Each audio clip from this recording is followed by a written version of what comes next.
ఇంటిని కూడా ధ్వంసం చేశారు బ్రహ్మనాయుడు గారు. ఎవరు చేశారు ఇంటిని ధ్వంసం? ఎవరు చేశారు?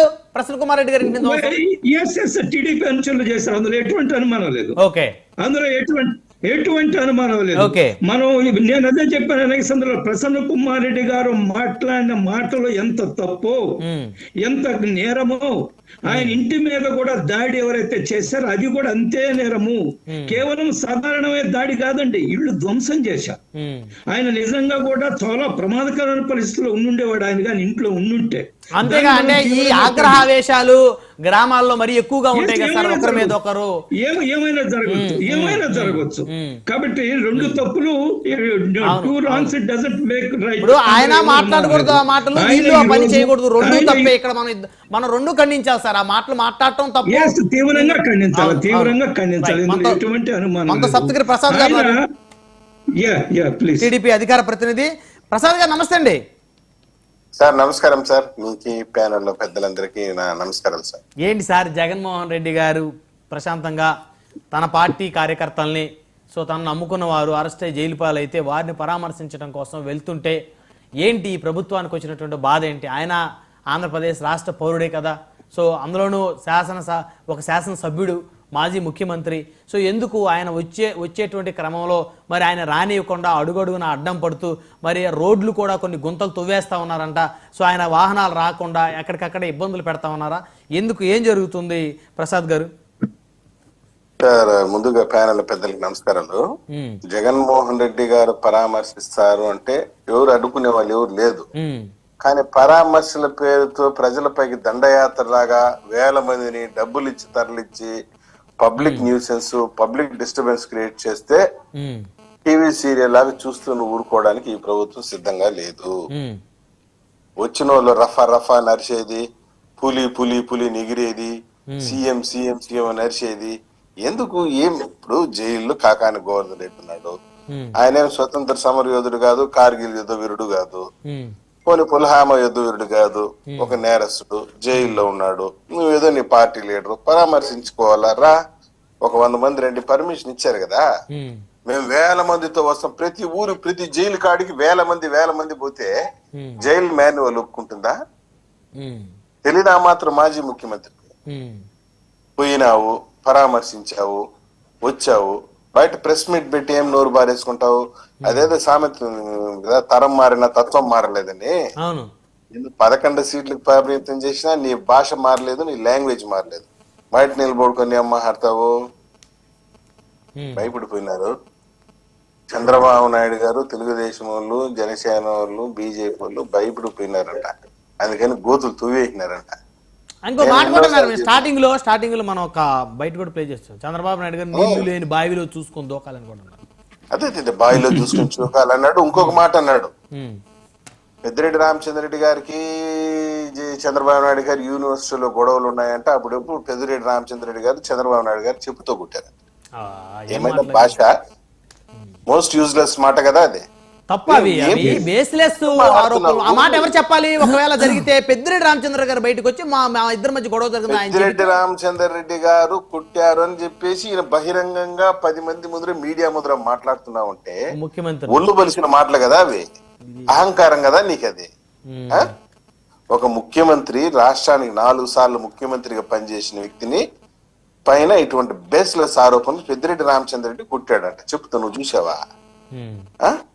పదే చెప్తాడు ఈ మాట, కుట్టినాడని ఈ రోజు చెప్పుతో కుట్టినాడని చెప్తున్నాడు. ఏమన్నా బుద్ధి ఉందా? నువ్వు ముఖ్యమంత్రిగా పనిచేసావా? మేము రిటర్న్ మాట్లాడాలంటే ఎంతో సేపు పట్టదు జగన్మోహన్ రెడ్డి. రిటర్న్ మాట్లాడాలంటే మాకు 5 నిమిషాల పని. సభ్యత సంస్కారంతో కూడుకున్న రాజకీయం చెయ్యి. ఒక మంచి ఫ్యామిలీలో పుట్టిన వ్యక్తేనా నువ్వు? నేను అడుగుతున్నాను. చంద్రబాబు నాయుడు బాయిలో దూకాలంటే ఎందుకు దూకుతాడు? 164 సీట్లు వచ్చిన వ్యక్తి బాయిలో దూకుతాడా? 11 సీట్లు వచ్చినా నువ్వు రాజ్యం వెళ్తావా? చెప్పా?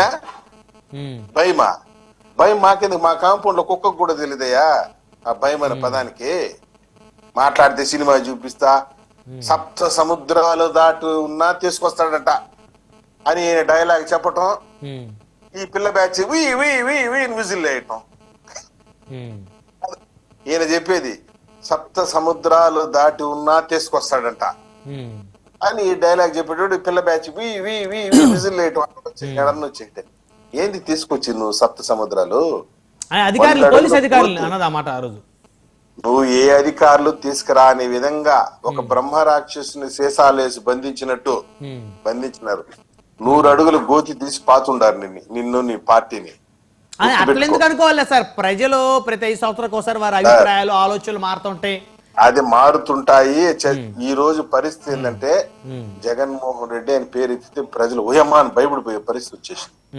మీకు నమ్ముతారో నమ్మరో, ఇప్పుడు రాష్ట్రంలో 2 రకాల ప్రోగ్రామ్స్ జరుగుతున్నాయి. ఒకటి సుపరిపాలన తొలి అడుగు అని ఒక కార్యక్రమం, రీకాలింగ్ చంద్రబాబు మేనిఫెస్టో అని ఒక కార్యక్రమం వైసీపీ వాళ్ళు చేస్తున్నారు.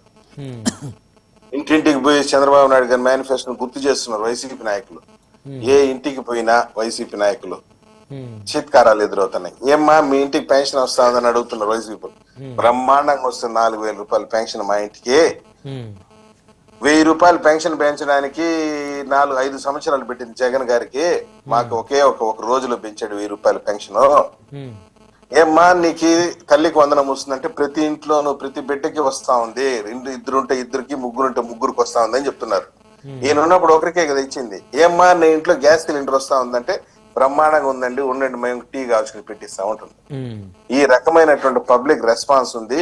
రేపు లేదు ఎల్లుండి 1వ తేదీ నుండి అన్నదాత సుఖీభావ పడబోతుంది. ఆగస్టు 15వ తేదీ నుండి ఫ్రీ బస్సు వస్తా ఉంది.